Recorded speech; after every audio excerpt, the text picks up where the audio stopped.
New York City, 1902. A carriage pulls away from a mansion on Fifth Avenue.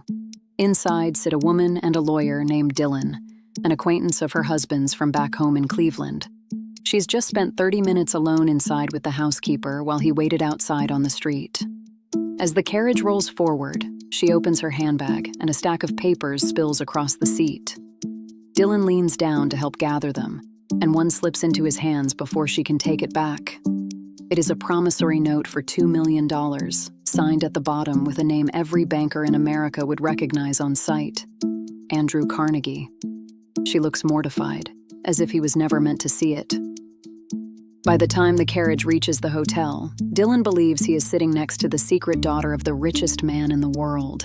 That 30-second glimpse of paper is about to pull millions of dollars out of the American banking system, and none of it starts on this street. The alias. Cleveland, a few years earlier. The woman in that carriage is known around town as Cassie Chadwick, the respectable wife of a well-regarded doctor, though it is not the name she was born with, or the first alias she has used. She was born Elizabeth Bigley in rural Ontario, and by her 20s, she was already writing herself into other people's fortunes, forging a fake inheritance letter to open credit at a local shop. Arrested in 1879, she is found not responsible on grounds of a nervous breakdown and walks free. It will not be her last arrest or her last name change. She reinvents herself as a fortune teller, a psychic named Madame Duvere, and later as a forger convicted in Toledo and sentenced to 9.5 years. She serves 4 before a governor's pardon lets her out early. Marrying into money is not new to her either. The same play has already worked 3 times before Leroy on a Cleveland doctor in 1882, undone in 11 days when her past caught up with her, on a farmer under one alias, and on a wealthy widower under another, whose fortune she inherited outright when he died. Her weapon has never been her looks. Witnesses call her plain, but they also describe an unshakable gaze people struggle to look away from, and a voice soft enough to make outrageous claims sound like modest confessions. Leroy Chadwick becomes husband number 4, and this time the con does not collapse in 11 days. Notice what changes.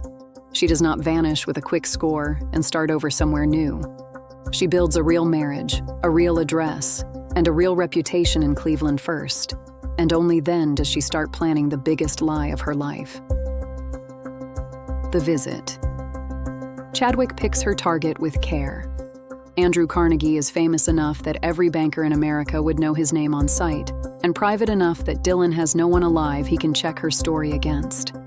On a visit to New York, she asks him to take her to see her father, and the house he escorts her to on Fifth Avenue is Carnegie's own. She has no relationship with the man whatsoever, only a plan, and a lawyer who trusts her enough not to ask too many questions. She tells Dillon she needs to see her father, and asks him to wait outside while she goes in alone. Once inside, she tells the housekeeper she is confirming a servant's reference, a request ordinary enough that nobody thinks to check it against the family's actual schedule. The two of them talk for half an hour, one stranger walking another through an excuse invented on the spot. It is the riskiest stretch of the entire scheme, and she knows it while she is still standing there telling it.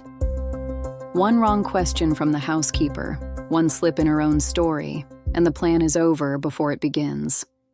She keeps talking anyway, then walks back out untouched, gets into the carriage, and lets a stack of forged paper do the rest of the talking. Once Dillon has the note in his hands, she asks him to keep her parentage a secret. She already knows he will not. A story this fantastic is too tempting to sit on, and its sheer audacity works in her favor.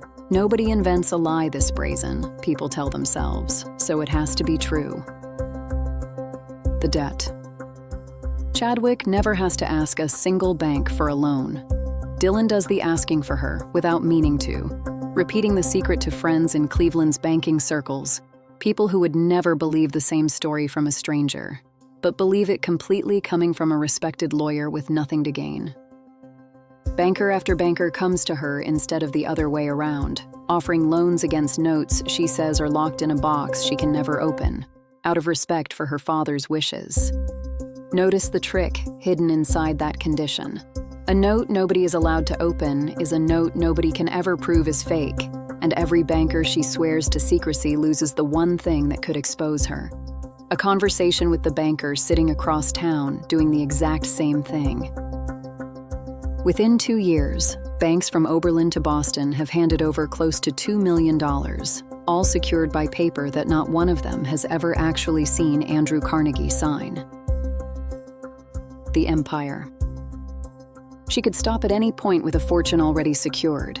Instead, she keeps borrowing, redecorating her Cleveland mansion, buying jewelry, pianos, and carriages, and hosting parties so lavish they make the local papers. The spending is not incidental to the scheme. It is proof to every banker watching that a Carnegie heiress lives exactly the way they imagine one should. Some of the men lending her money start competing for her favor rather than her repayment schedule, hoping a warm relationship with a Carnegie heir might pay off later in ways a loan contract never could. She lets that hope do more work than any forged signature. A banker chasing a favor asks far fewer questions than a banker chasing a debt. The collapse. Herbert Newton, a Boston banker, lends her money against notes carrying outrageous interest, and her willingness to sign without protest does not raise his suspicion. It does the opposite. Nobody that rich, he assumes, argues over interest rates. The scheme depends entirely on silence like his, and in November 1904, Newton breaks it the moment he stops getting repaid. Newton sues her in federal court to recover $190,000, and the lawsuit puts her name in newspapers across the country for the first time. Every other banker holding one of her locked, unopenable notes reads the same headline at the same time, and the silence that protected her for 2 years disappears in a single morning. Depositors at the Citizens National Bank in Oberlin, which is holding a large share of her notes, panic and rush to pull their money out. The bank collapses within days, wiping out a small town's savings over a debt built entirely on paper nobody was ever allowed to read.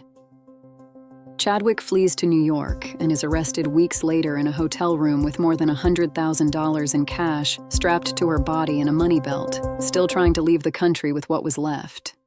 The trial. Andrew Carnegie, who has never once met the defendant, is dragged into the biggest financial scandal of the year. Asked in court to examine the forged notes bearing his name, he tells the room that if bankers actually believed he signed such things, he is almost flattered, since he has not personally signed a note in 30 years. Chadwick is convicted of conspiracy to defraud and sentenced to 14 years in the Ohio State Penitentiary. Even now, she will not say the word forged. To the very end, she holds the same story, that the money was always hers by right, as if saying it one more time might finally make it true. The reckoning. Chadwick never leaves prison alive. Her health collapses within 2 years of sentencing, and she dies behind bars in 1907 on her 50th birthday, having spent 3 decades and half a dozen names chasing a fortune that was never legally hers.